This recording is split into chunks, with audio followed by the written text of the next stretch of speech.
আমার আলুর চপের রেসিপি আজকে আমি আপনাদের সঙ্গে শেয়ার করব। তো সেজন্য আমি কিছু আলু সিদ্ধ করে নিয়েছি।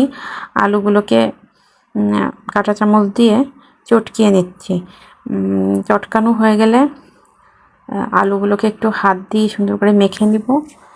তো মাখানো শেষে এর ভেতরে আগে থেকে শুকনো মরিচ ভেজে গুঁড়া করে রেখেছিলাম, সেটা পেঁয়াজ ভেজে রেখেছি সরিষার তেল দিয়ে, আর এখানে দুটো মশলা অ্যাড করেছি। দেন মশলাগুলো দিয়ে আলুগুলোকে সুন্দর করে আমি মেখে নিব। তো আমার মাখানো শেষ। এখন আলুগুলোকে আমি ছোট ছোট করে গোল্লা করে এটাকে চপের মতো করে শেপ দিব।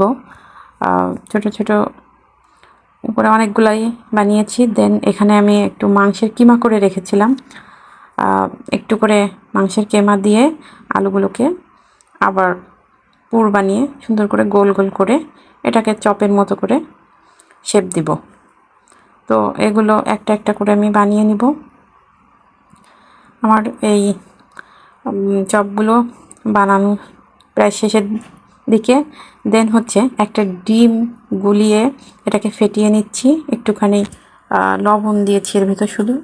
আর এখানে দেখেছি টোস্ট বিস্কুট সুন্দর করে এটাকে টোস্ট বিস্কুট দিয়ে গড়িয়ে একটা একটা করে প্লেটে রেখে দেন এই চপগুলো আমি মিডিয়াম আঁচে ভেজে নিব। তো যখন লাল লাল করে আমার এক পিঠ ভাজা হয়ে যাবে তখন আমি এটাকে উল্টিয়ে নিব। তো দেখতেই পাচ্ছেন আপনারা এটা দেখতে কতটা ইয়ামি। আমার চপগুলো প্রায় ভাজা শেষের দিকে। এখন চপগুলো অপর পিঠেও একটু লাল লাল করে ভেজে নিতে হবে ভাজা শেষে। এখন যেহেতু তেলে ভেজেছি তাই আমি এগুলোকে একটা টিস্যুর উপরে তুলে রাখবো। তো টিস্যুর উপরে তুলে রাখার ফলে প্রত্যেকটা চপ থেকে কিন্তু তেল চুষে নিবে।